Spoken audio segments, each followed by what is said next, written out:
Moi, Ziri, 55 ans, je raconte l'an 955, quand l'Aurès s'embrasa et que l'autorité fatimide fut ouvertement défiée par Saïd Youssouf.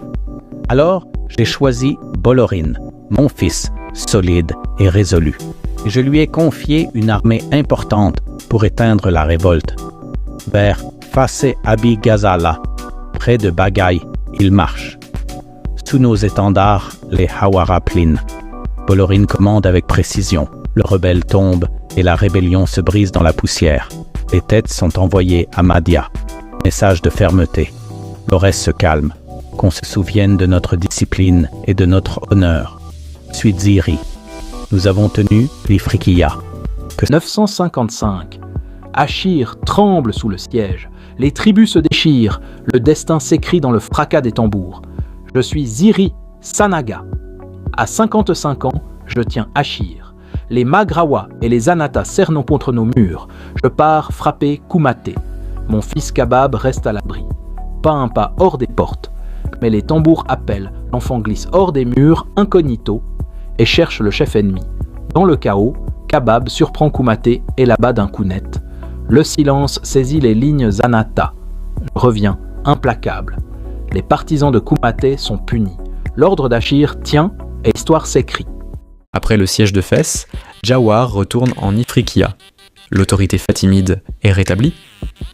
Au nord, à Basra, il confie le commandement à El-Hassan ibn Kenoun, chef des Beni Mohammed. Les Idrissides se replient vers le Rif et les Gomara. Basra devient leur rempart vivant aux lisières de la forêt. 961. Ibn Kenoun défait les troupes de Mohamed ibn Qassem ibn Tamles, dépêchées par le souverain Omeyyad el-Hakam. El-Hakam envoie Raleb, soumettre le Maghreb, déraciner les derniers pouvoirs idrissides. Jawar s'éloigne, même visage, vers Ifriqiya. 961.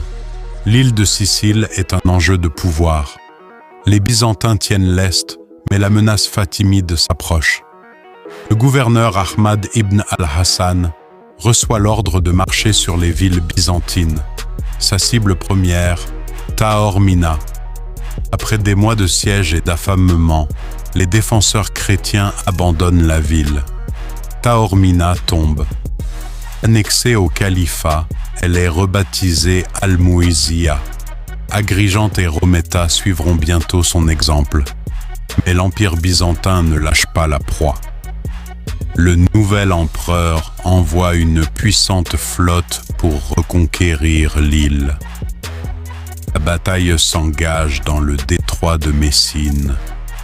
La flotte byzantine est anéantie, son amiral tué. La Sicile est aux Fatimides. Au Maghreb, le sable s'étue. Au Levant, l'acier s'éveille. Ziri, avec les Sanhadja, dompte les tribus et dépasse Jafer ibn Ali. Au Maghreb, Ziri et les Sanhadja domptent les tribus nomades.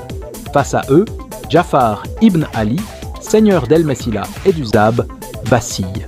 El Moez déplace le siège au Caire. Jafar est invité à commander l'Ifriqiya. Mais la cour fourmille d'intrigues. Un affranchi d'El Moez est en route pour lui. Saisi par la crainte, Jafar fuit El Mekila et rejoint les Maghrawa. Il se met au service des Omeyyades d'Espagne. Je fuis El Msila. Le désert gronde. Le serment se brise. La révolte s'embrase. Je rejoins les Maghrawa. Sous la robe bleue et l'argent, j'apporte des hommes, des vivres et un serment de défi. Ziri sent la lame se lever. Il marche sans délai. Cavalerie serrée, étendard haut. Le désert devient champ de jugement. Le fer hurle. Les Sanhadja plient le cheval de Ziri s'abat. La poussière couvre nos morts. 26 ans de règne s'éteignent. Portons sa tête à Cordoue. Mon frère Yahya conduit la députation. Serment à El-Hakem El-Mostanser, une mort. Un empire en marche. Bolorin sort de l'ombre. Après Ziri, Bolorin écrase les Zenata et venge son sang. El Moetz le couvre d'honneur. Achir, Théart, Msila, Zab. Le Maghreb s'ouvre. Mezata, Ouara, Nefza tombent. Bolorin traverse le désert jusqu'au cœur du Maghreb. À la cour, il reçoit l'Ifriqiya. La jalousie des Ketama gronde. Ainsi naît la dynastie ziride. El Moez, rassuré au Maghreb, tourne ses yeux vers l'Orient. Il ne se suffit plus du Maghreb et d'Ifriqiya.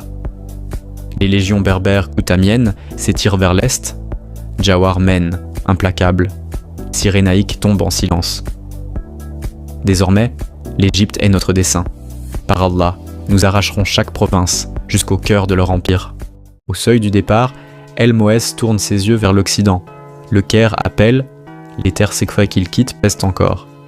Avant de partir, il cherche un gouverneur pour le Maghreb et l'Ifriqiya, un homme sûr, fidèle, solide pilier de la foi chiite. Parmi les grands officiers de l'Empire, un nom s'impose. Bolorin, fils de Ziri ibn Ménad. Chef loyal des Fatimides, sa lignée sert depuis longtemps. Il a châtié les Zenata, ennemis jurés de la dynastie. Vengeant son père, il a défendu la cause chiite, consolidé l'Empire et gagné la confiance d'El Moez. Alors, le choix est scellé. Au Maghreb et à l'Ifriqiya, Bolorin gouvernera.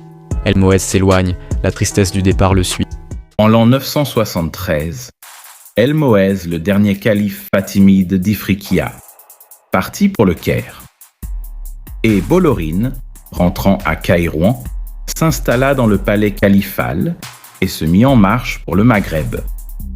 À la tête d'une armée composée de Sanhadja et de troupes kétamiennes, il marcha vers son ennemi héréditaire, Ibn Khazar. Celui-ci s'enfuit à Sijil Messa pour échapper à son adversaire. Les habitants de Tehart, qui avaient chassé leur gouverneur, virent leur ville détruire par Bolorin. Tlemcen se rendit à discrétion et les habitants furent transportés à Achir.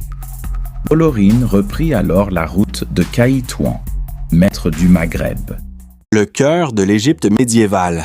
Découvrons le plan urbain fatimide du Xe siècle, le noyau de la ville moderne, protégé par les murs de Badr al-Gamali. Un plan révolutionnaire. La ville était divisée en haras, des quartiers résidentiels organisés par sectes et tribus, favorisant un échange culturel riche. Son axe principal, la Kassabat al-Moez, traversait la ville de nord en sud, un lifeline commercial et social qui battait au rythme de la capitale. Un legs architectural incomparable. Les mosquées d'Al-Hajar et Al-Hakim, avec leurs sanctuaires et mausolées, témoignent d'une sophistication artistique unique. Plus qu'un vestige, c'est un héritage vivant. Le plan fatimide a défini la norme pour l'urbanisation future et continue de façonner le Caire d'aujourd'hui.